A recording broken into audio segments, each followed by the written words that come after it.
Origem e estrutura da semente. A semente resulta do desenvolvimento de um óvulo fecundado. No interior da semente há um embrião em repouso. O embrião de uma angiosperma possui uma ou duas folhas denominadas cotilédones, cuja função é a nutrição do embrião. Em certas sementes, são os próprios cotilédones que armazenam substâncias nutritivas, como é o caso do feijão, por exemplo, em que as duas metades da semente são folhas cotiledonares, repletas de alimento. Em outros casos, o cotilédone é uma folha delicada que transfere o alimento do endosperma para o embrião. É o caso do milho, em que o cotilédone único, em forma de escudo, transfere alimento da parte amarela da semente, chamada de endosperma, para o embrião. Os cotilédones inserem-se no caulículo, que dará origem ao caule. O caulículo segue-se à radícula, que originará a raiz.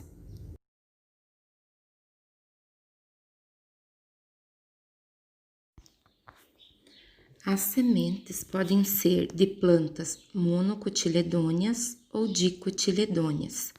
As monocotiledôneas são as plantas angiospermas que possuem apenas um cotilédone na semente.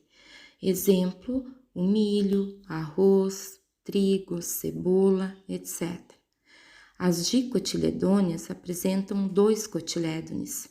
São exemplos de plantas dicotiledôneas a ervilha, feijão, alface, tomate, morango e maçã. Aqui podemos identificar a semente e suas partes.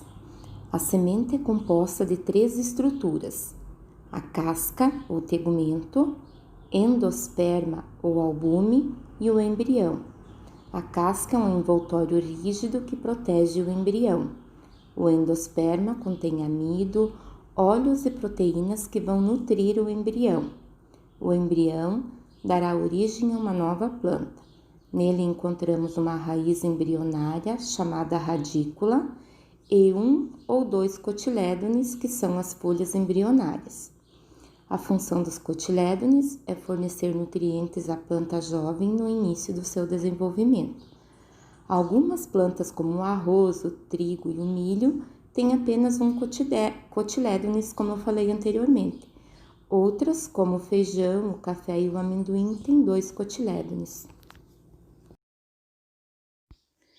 A sobrevivência de qualquer espécie de planta depende da sua capacidade em deixar descendentes. No caso delas, que são organismos sésseis, isto é, fixo ao substrato, que é o solo, é importante que as sementes espalhem-se pelo ambiente e germinem longe da planta-mãe. No decorrer do processo evolutivo, as plantas desenvolveram inúmeras adaptações para a disseminação de frutos e das sementes. Os agentes de dispersão das sementes podem ser diversos, como o vento, a água, os animais,